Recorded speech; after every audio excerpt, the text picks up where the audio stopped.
Dear student, today we will discuss one of the another important topic under the Hindu Marriage Act, that is judicial separation. We have already discussed in earlier video that there are some remedies which is available under this act, and one remedy under section 9 of the Hindu Marriage Act we have already discussed, restitution of conjugal rights. And it is second remedy which is available under this act, that is judicial separation. Name itself indicates that the court will ask the other party that they are no under obligation to leave their marital duties. So we will discuss all the chapter of the judicial separation into the 5 segments. First we will discuss definition, thereafter ground, third impact or effect, fourth causation of the judicial separation degree, and fifth is difference between the judicial separation and the divorce. Now come to the definition of the judicial separation. If you see the one line definition, that is called termination of marital obligation by the court. Termination of marital obligation by the court. Actually dear student, कभी कभी ऐसा होता है कि marriage के जो party हैं यानी हस्बैंड एंड वाइफ जो हैं वो इस उनका due to the any reason they have decided not to live together under one roof. लेकिन ये वो भी नहीं चाहते हैं कि they want to go for the divorce, यानी कि विवाह को समाप्त भी नहीं करना चाहते हैं और विवाह के ऑब्लिगेशन को कंटिन्यू भी नहीं करना चाहते, यानी कि ना साथ रह सकते हैं ना टोटली अलग रहना चाहते हैं. तो ऐसी स्थिति में it is a type of the middle way for the party कि आप कुछ दिनों के लिए या कुछ सालों के लिए या बहुत सालों के लिए अलग हो जाइए. ऐसा कहा जाता है कि जब दोनों पक्षकार या कोई भी व्यक्ति काफी दिनों से अलग रहता है तो दोनों के बीच में प्यार बढ़ता है और हो सकता है कि भविष्य में जो है वो पुनः वो साथ आ जाए और पुनः अपना मैरिटल ऑब्लिगेशन जो है वो कंटिन्यू करें. तो ऐसी स्थिति में कोर्ट भी चाहती है कि मैरिज को तोड़ने यानी डाइवोर्स देने से अच्छा है कि वो जुडिशियल सेपरेशन पर पार्टी को कहे कि जाके वो जुडिशियल सेपरेशन में चले जाए. और ये क्या होता है, now we will understand throughout this whole chapter. सबसे पहले डिफिनेशन अगर आप देखें तो जो जुडिशियल सेपरेशन के का मतलब होता है कि कोर्ट जो है दोनों पक्षकारों से ये कहती है कि आप जो है आपका जो एक साथ रहने का और कोविटेशन करने का एक मैरिटल जो ड्यूटीज होती है वो समाप्त हो जाती है. Once the degree of the judicial separation pass, thereafter party are not under obligation to live together under one roof. All the rights and duties will be ceased between the parties. But एक बहुत ही unique चीज जो है वो continue करती है after the degree of the judicial separation, that is status of the husband and wife shall remain continue. यानी कि जो समाज में जो उनके पति या पत्नी का जो दर्जा है वो कंटिन्यू करेगा, लेकिन सारे राइट्स एंड ऑब्लिगेशन समाप्त हो जाएंगे. तो ये होता है जुडिशियल सेपरेशन कि जो अगर डिग्री पारित हो गई तो they are not under obligation to live together under one roof. That is the basic definition of this judicial separation. अगर आप देखें तो ऑब्जेक्टिव क्या होता है, ऑब्जेक्टिव होता है कि जो मैरिज का जो बॉन्ड है बिटवीन द पार्टीज वो बॉन्ड कंटिन्यू करेगी. As I told you that status of the husband and wife will remain continue, यानी कि जो शादी होती है वो कंटिन्यू करती है, ऑब्लिगेशन समाप्त हो जाते हैं. इसका एक फायदा भी जो हम अभी आगे चलकर डिस्कस करेंगे.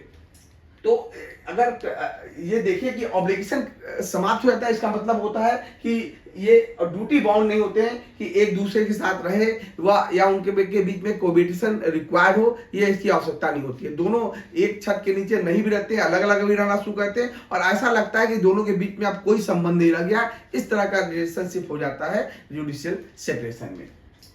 अगर आप देखें कि इससे कनेक्टेड सेक्शन है, दो इसके रिलेटेड सेक्शन भी हैं जो कि section 13A sub clause 1 which talks about the judicial separation degree. और इस सेक्शन में कहा गया है कि जैसे ही जुडिशियल सेपरेशन की डिग्री पारित हो जाएगी तो दोनों पार्टी जो है वो अब फ्री है कि एक दूसरे के अलग अलग रहें, एक दूसरे के साथ कोई कोविटेशन ना करें. ये उन दोनों के ऊपर निर्भर करता है.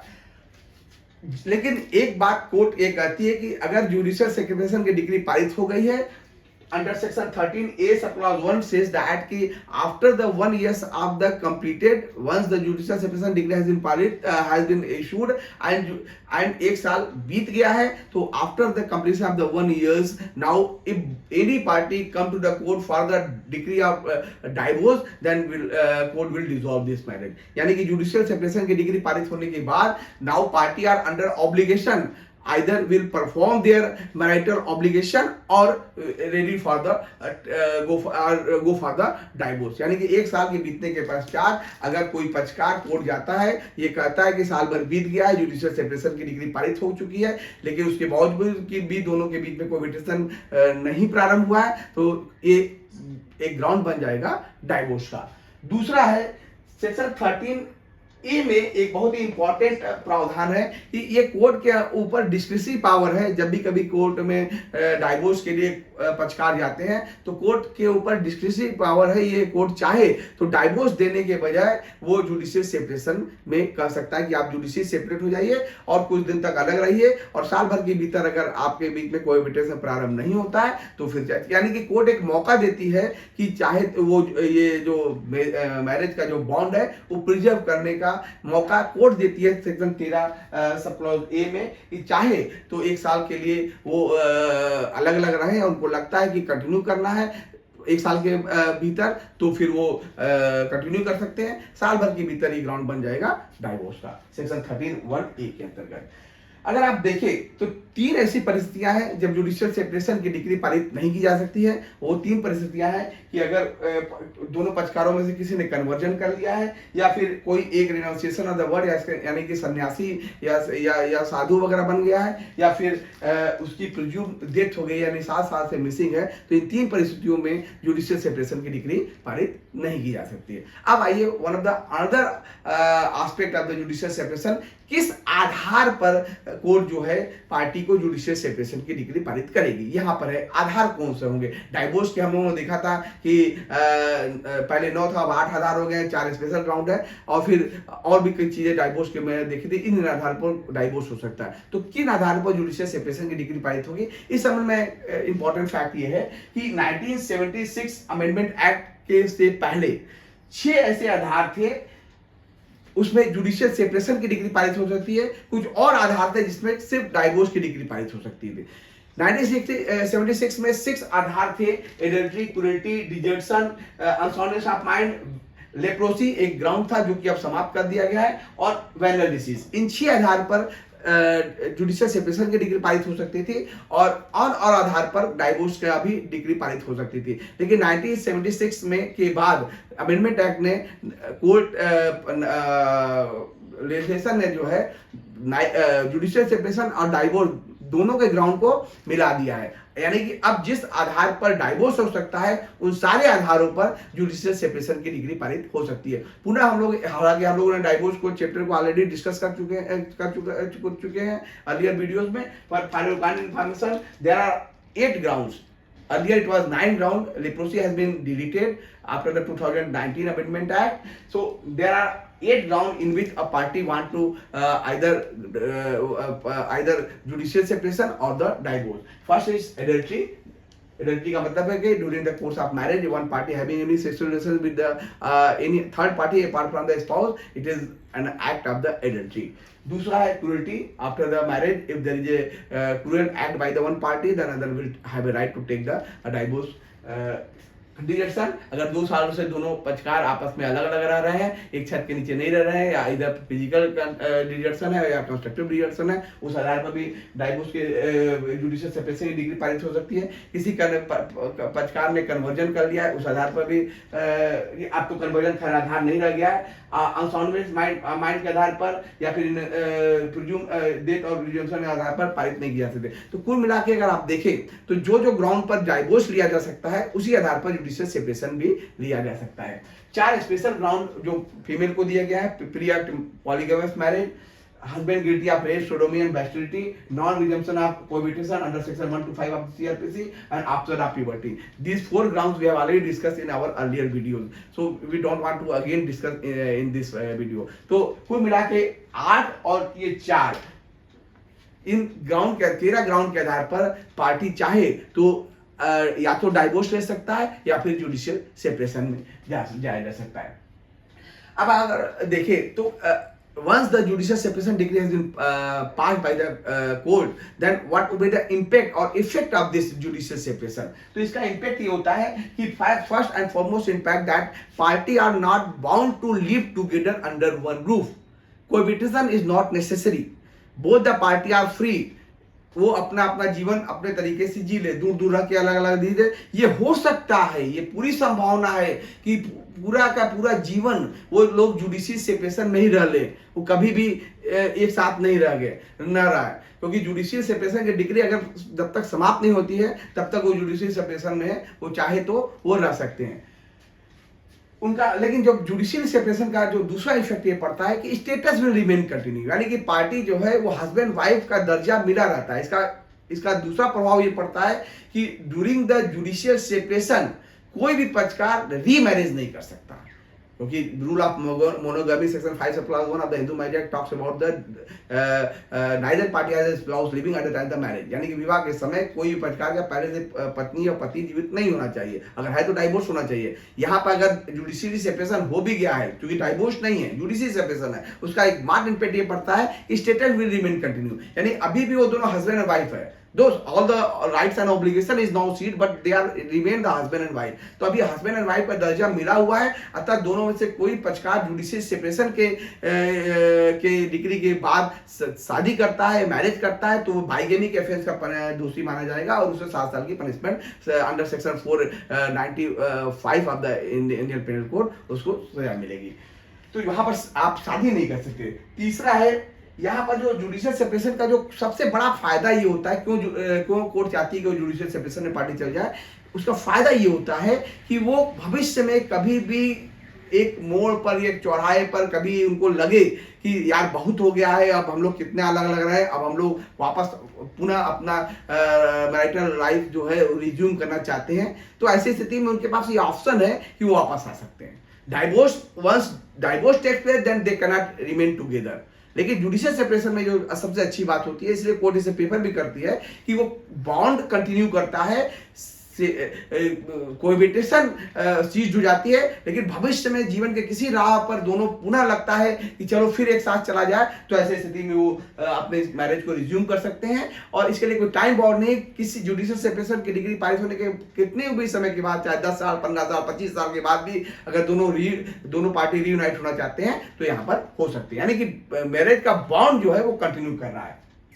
लेकिन एक चीज जुडिशियल सेपरेशन में वो है कि जुडिशियल सेपरेशन की डिग्री पारित होने के बाद अगर पति पत्नी के साथ जबरदस्ती मैरिटल सेक्सुअल रिलेशनशिप स्टेब्लिश करना चाहता है, शादी के दौरान तो वो कर सकता है, ये ऑफेंस नहीं होगा। लेकिन शादी के जुडिशियल सेपरेशन की डिग्री के दौरान अगर वो पति पत्नी से, क्योंकि सारे राइट्स एंड ड्यूटी समाप्त हो गए हैं, अगर पति अपने राइट्स को यानी कि सेक्सुअल इंटरकोर्स को एक्सरसाइज करना चाहता है पत्नी के ऊपर, तब ये ऑफेंस जो होगा वो रेप का दोषी माना जाएगा। और इसके लिए इंडियन पिनल कोड की धारा 376 क्लॉज बी में वो पनिशमेंट का हकदार होगा, जो पनिशमेंट वो है 2 से मिनिमम 2 साल और मैक्सिमम 7 साल का पनिशमेंट उसको दिया जा सकता है। अतः during the course of judicial separation decree husband has no right to forcefully make the relation with her wife. एक बात और बता दें कि अगर वो चाहता है, दोनों पक्षकार चाहते हैं कि आपस में इंटीमेट हो जाए, आपस में सेक्सुअल रिलेशनशिप बनाए, तो जैसे ही वो सेक्सुअल रिलेशनशिप वॉलंटरी बनाते हैं तो फिर जुडिशियल सेपरेशन की डिग्री समाप्त मानी जाएगी और ये मान लिया जाएगा कि वो लोगों ने पुनः अपने मैरिज को रिस्टोर कर लिया। जबरदस्ती बनाता है तो ऑफेंस होगा रेप का, और अगर वॉलंटरी बनाता है तो जुडिशियल सेपरेशन की डिग्री खारिज हो जाएगी। अब आइए जो एक और है कि अगर दोनों पक्षकार अगर चाहते हैं कि पुनः साथ में आए तो सेक्शन 10 सब क्लॉज 2 के अंतर्गत वो कोर्ट में जाके दोनों पक्षकार जाके चाहे तो उस जुडिशियल सेपरेशन की डिग्री को टर्मिनेट करा सकते हैं। सेक्शन 10 सब क्लॉज 2 कहता है कि दोनों पक्षकार या किसी भी पक्षकार के आवेदन पर कि they are now decided to live together and they wanted that their judicial separation decree would be cancel, तो कोर्ट जो है दोनों अगर रजामंद है, कोर्ट को लगता है कि दोनों कि वो सेटिस्फाइड है सारे रीजन को जानने के पश्चात, तो वो चाहे तो जुडिशियल सेपरेशन की डिग्री को खारिज कर सकता है। और लास्ट है कि what is the difference between the divorce and judicial separation. मैं बता चुका हूं कि डाइवोर्स जो है और जुडिशियल सेपरेशन के बीच में एक जो बेसिक डिफरेंस ये है कि डाइवोर्स सारे के सारे मैरिज को ही समाप्त कर सकता है, लेकिन जुडिशियल सेपरेशन जो है वो बार बार बता चुका हूं, status will remain continue, husband and wife का जो स्टेटस है वो कंटिन्यू करता है, लेकिन कोएबिटेशन और साथ में रहने का और सहचर जीवन व्यतीत करने का जो ऑब्लिगेशन होता है दोनों पार्टी के भीतर वो समाप्त हो जाता है। तो वहां पर स्टेटस कंटिन्यू करता है, जो राइट्स एंड ड्यूटीज है वो सीज हो जाती है, यहाँ पर सारा चीज समाप्त हो जाता है डाइवोर्स के बाद। दूसरा जो है कि दूसरा जो बहुत ही इंपॉर्टेंट डिफरेंस होता है कि यहाँ पर आप जुडिशियल सेपरेशन की डिग्री में आप दूसरी शादी नहीं कर सकते हैं, जबकि डाइवोर्स में जैसे ही डाइवोर्स हो जाता है तो आप बाद में दूसरी शादी कर सकते हैं। तीसरा जो डिफरेंस है कि जुडिशियल सेपरेशन इसलिए अच्छा होता है डाइवोर्स से कि जुडिशियल सेपरेशन में वापस आने का सिद्धांत बना रहता है, यानी कि पार्टी कभी भी जीवन के किसी भी मोड़ पर पुनः एक साथ एक छत के नीचे रहना प्रारंभ कर दे तो जुडिशियल सेपरेशन की डिग्री खारिज हो जाएगी। लेकिन अगर डाइवोर्स हो चुका है, दोनों पार्टी पुनः साथ में आना चाहते हैं तो उन्हें पुनः शादी करनी होगी हिंदू मैरिज एक्ट के तहत। तो ये जो है ये कोर्ट और समाज हमेशा ये चाहता है कि विवाह जो है वो कंटिन्यू करे।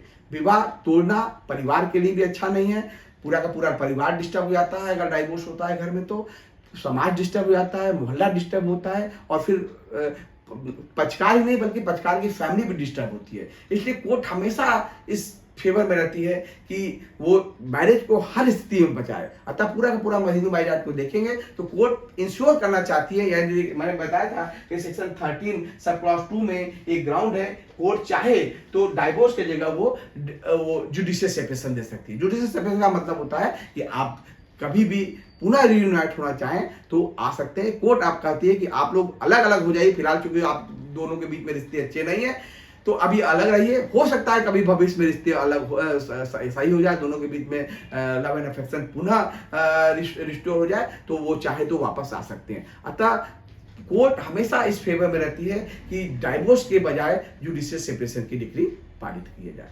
Thank you very much.